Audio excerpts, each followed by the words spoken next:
प्रिय विद्यार्थियों, मैं doctor Uma Barett, associate professor Sanskrit.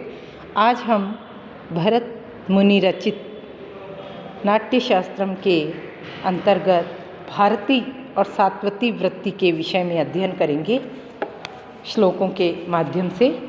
भारतीम सात्वतीम चैव वृत्तिमारभटे तथा समाश्रितः प्रयोगस्तु प्रयुक्तो वै मया द्विजः। हे ऋषियों, मैंने इन पुत्रों को शिक्षा देने के बाद भारती, सात्वती और आरभटी वृत्ति को लेकर नाटकों का अभिनय किया। अभिनय के अंतर्गत इन वृत्तियों का समावेश होता है। भारतीय वृत्ति में वाणी का सौंदर्य होता है। सात्वती में मनोभावों का प्रकाशन किया जाता है, क्योंकि सत्पद का अर्थ संवेदन है और सत्पद से मतुप करने पर सत्वत बनता है, जो कि मन का पर्याय है। उसकी संबद्ध वृत्ति को सात्वती कहते हैं। आरभटी में शारीरिक व्यापार प्रधान होता है, क्योंकि ऋग गतौ धातु से अप प्रत्यय करने पर अर शब्द बनता है, जो गतिशील है। भट्ट जिस वृत्ति में उसे आरभटी कहते हैं। इसी प्रकार केशिकी वृत्ति भी होती है, क्योंकि उसमें केशों की तरह सौंदर्योपयोगी व्यापार प्रधान रहता है। अतः नाटक में जो लालित्य है वह सब कैशिकी वृत्ति का ही प्रधान है, जिस वृत्ति का वर्णन अगले पद्य में किया गया है। अथाह माम सुरगुरुः कैशिकेमपि योजय यच्च तस्यः क्षमं द्रव्यं तद ब्रूहि द्विज सत्तम। इसके बाद मुझे इंद्र ने कहा कि तुम अभिनयों में कैशिकी वृत्ति को भी प्रयोग में लाया करो। इस वृत्ति के अभिनय के लिए जो सामान चाहिए वह मुझे बताओ।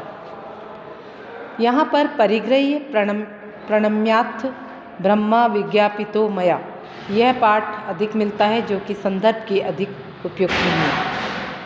एवं तेनास्म्यभीता प्रबुद्धश्च मया प्रभु दीयताम भगवन् द्रव्यम कैशिक्याम संप्रयोजनकम। जब इस प्रकार इंद्र ने मुझसे कहा, तब मैंने उनसे कहा कि कैशिकी वृत्ति के योग्य सामान दीजिए। मुझे इंद्र ने सब सामान दे दिया। अब कैशिकी का लक्षण हम आगे इसके विषय में पढ़ेंगे। नृतांगहार संपन्ना रस भाव क्रियात्मिका दृष्टा मया भगवतो नीलकंठस्य नृत्यतः कैशिकी लक्षण नेपथ्या श्रृंगार रस संभवा अशक्या पुरुषै साधु प्रयुक्तुम स्त्रीजनादृते। यह कैशिकी वृत्ति मैंने भगवान महादेव के तांडव के समय देखी है। इसमें नृत्य काल में अंगों का हार अर्थात विलासपूर्वक विक्षेप होता है, और रस का जो भाव अर्थात भावना या उत्पत्ति, उसकी क्रिया इति कर्तव्यता वही है।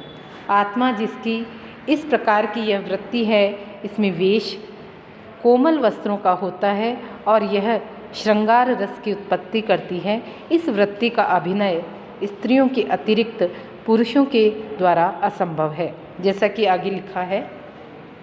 विचित्रैरंगहारस्तु देवो लीला समन्वितै बभक्त यत् शिखापाशम कैशिकी तत्र निर्मिता ततो असृजन महातेजा मानसाप्सरसो विभुः नाट्यलंकार चतुरः प्रादान्मय्यम प्रयोगतः।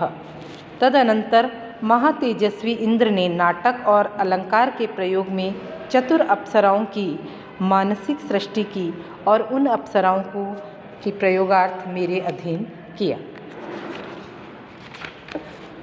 मंजुकेशी सुकेशीं च मित्रकेशीं सुलोचनां सौदामिनीं देवदत्तां देवसेनां मनोरमां सुदती सुंदरीं चैव विदग्धां विपुलां यथा सुमालां संततिं चैव सुनंदां सुमुखी तथा मागधीं अर्जुनीं चैव सरलां केरलां धृतिं नंदां सुपुष्कलां चैव कलभां चैव मे ददौ। तो जिन अप्सराओं को इस कार्य के लिए प्रयुक्त किया गया, उनके नाम यहाँ बताए गए हैं, जैसे कि मंजुकेशी, सुकेशी, मित्रकेशी, सुलोचना, सौदामिनी, देवदत्ता, देवसेना, मनोरमा, सुदती, सुंदरी, विदग्धा, विपुला, सुमाला, संतति, सुनंदा, सुमुखी तथा मगध देश की अर्जुनी, सरला, केरला, धृतिनंदा सुपुष्कला कलभा को मेरी अधिकार में दिया। स्वातिर्भाण्डे नियुक्तो अथ सह शिष्यः स्वयंभुवा नारदाद्यश्च गंधर्वा गानयोगे नियोजितः। स्वाति नाम के ऋषि को वाद्य यंत्रों के निर्माण में अपने शिष्यों सहित ब्रह्मा जी ने नियुक्त किया और नारद आदि गंधर्वों को गान विद्या में लगाया। यहाँ पर भी नारद को शिष्यों सहित नियुक्त समझना चाहिए और नाट्याचार्य के अधीन गायक और वादक को रहना चाहिए, वह इससे द्योतित होता है।